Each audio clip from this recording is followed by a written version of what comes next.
waayahay gaariga aad u jeediin waa gaariga madaxtooyada oo ku qaxayay madaxweynihii iyo baasadii iyo kartoomadii iyo sijaayadihii ay saaran yihiin caawo hore u soco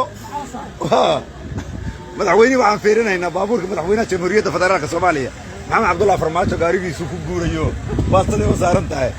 iyo ciidamadii oo dhan marka dadweynaha waxaan la wadaagaa iyo dhammaan ummadda Soomaaliyeed inuu madaxweynihii ka soo guuray madaxtooyo dhammaantoodna kiidhaha Muuse soo baxay dhaay laakiin soo baxay idoo soo baxay asab ma harga wax badan leer Muuse soo baxay ar Maxamed soo bax ar soo bax waa diiday marka caaw soo baxay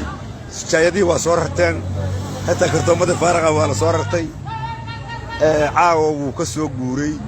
marka waxaan u bishaareynayaa ummadda Soomaaliyeed dhammaantiin in lagu kala wareey waa gaarigaas ii jeeda weeye oo UD-ga waxaan tiya gaarigaas ka wada caaw iyo baastada saaran oo liiri inta kale waa laga haray hadaba marka gaariga dar laftigeeda waxa la leeyahay